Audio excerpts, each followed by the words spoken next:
Hey guys, so just a follow-up review between my different wheel sets on my Esker Hayduke. And that's one of the nice things about this Esker Hayduke is you can run it in 275 plus or 29er setup. So I've got the most experience riding it in 29er, and I'll explain that later and talk to you more about that preference. But I've been running it in 275 plus, and then I ran it in a 275 plus in a mullet setup. So the rear tire remained the same with the rear wheel with this Kenda Havoc Pro 275 by 2.8.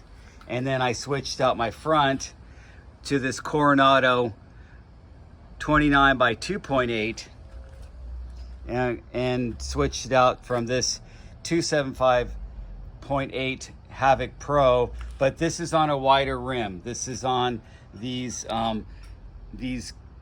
WTB KOM Light 145 rims. So they're a little bit wider than these older WTB scraper rims on here. And I did a side-by-side comparison. I rode it on the same trail and just kind of to feel it out and see what the difference was, because I thought that this felt a little bit, off, is all I can explain, compared to 29. And of course, part of that is going from a 29 to a 275 plus. Things feel different. The timing's different.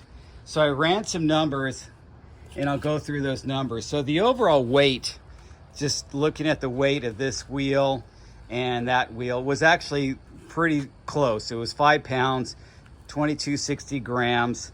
So literally they were only within 5 grams of each other. I think one was 268, the other one was 262 or something like that. Really close in weight, because these tires are really light and those tires are really light. But what I think the difference is, you would think 29er with more material.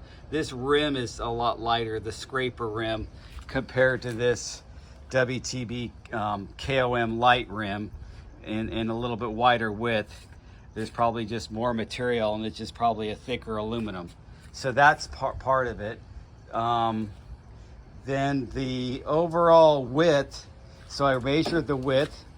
I have my tool here, and I measured the width between the two. And the overall width was a little bit wider with the 275 plus. So this rim helps spread it out more. So the width with this one was 2.92. So it came out really wide, and that's pumped up with 25 PSI. This one came out to 27.6. So not even quite a full 2.8. So the difference is this was just a little bit more narrow. Now, of course, there's differences in tread design, and you can see the tread design with this one, and I'll just set it up here next to this one so you can see it side by side. But the tread design is significantly different. This is more chevron back in a rolling direction, where this is just more square edge knobs. So that makes a difference, especially in the back. They really should have a more chevron design in the back for rolling. Now, the overall height. So how tall are those wheels? So the 29 on this rim with those tires, that came out to 30 inches height. So that's pretty tall. Whereas this one actually is pretty tall also, because if you look at the sidewalls, they're pretty tall sidewalls. And that came out to 28.85. So a little bit more than an inch difference. But not that big of a difference, considering the rims are significantly different, an inch and a half in difference in height compared to with those tires. So the tires kind of evened it out a little bit, if you will. So here's my analysis. If you want to run your Esker Hayduke in 275 plus mode, keep in mind it's going to feel a little more draggy. It's a little more sluggish. It's not going to have that get up and zip and go, and then when you get that momentum, when you're just grinding up a long trail, it's not going to get up to that momentum and maintain that momentum on those rolling sections, where 29er just seems to do that better. But the 275 Plus is going to make it better for those slow crawls or those technical. You have a bigger foundation for stability, so when you're going down real loose stuff and chunky stuff, you do feel like you have a bigger footprint. So I think the 275 Plus is better for technical, like real chunky technical, where you're turning a lot and facing a lot of loose stuff, where the 29er is still really good on technical, but it's more towards high speed stuff where you're just kind of mowing over it and maybe not quite as chunky. So I guess if you got chunkier trails, you might want to go with the 275 Plus. If your trails are more loomy and just you know, hard packed and dirt trails, not a lot of chunky rocks and roots, then you might want to go with a 29er, because it's 29er also, if there's a lot of holes in the trail, well, this huge wide tire doesn't really get affected by the holes in the ruts as much as a regular 275 tire would. So I think it's a wash there. So it just depends on if you feel like you want something to really go for the long climbs, I would stick with 29. And if you want to do, the comparison with Mullet. Now the difference with the Mullet is your 29er front wheel gives you that same timing and that same feel of your regular 29 setup. So that's the nice thing about it. If you switch back and forth and you're used to riding 29er bikes, just by doing a Mullet on your 275 bike will give you that same timing, that same feel of the 29er on your front end, with that little added benefit of making it a little more whippy and playful on the back end.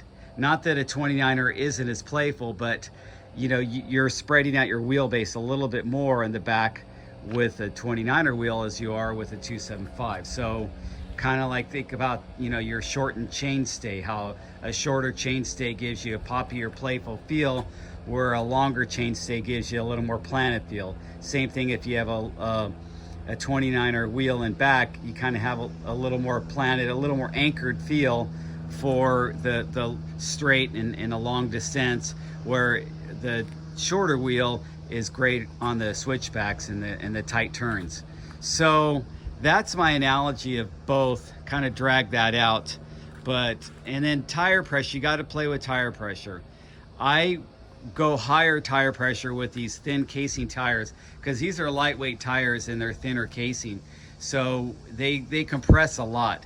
So if you have too low a pressure and you're going really fast, you're going to probably slice and puncture them a lot easier than a little bit higher pressure. And because they're thin casing, they still give you that buoyancy and that cushion feel of the bigger tires than you would think. So I think that's part of it too. So I'm going to take you out with a spin. I got everything really nicely dialed in on this bike. I always like it when my brakes are just perfectly centered and nothing rubs. And well, these XT brakes are amazing. Of course, I have those flow levers on there. Anyway, thanks guys. Thanks for watching. And give me a thumbs up and make any comments if you have a Hayduke. And this is kind of geared towards guys that are thinking of a Hayduke with a 275 Plus setup or a 29er setup, or doing a Mullet setup. So these are things to consider. And feel free to ask any questions, make any comments.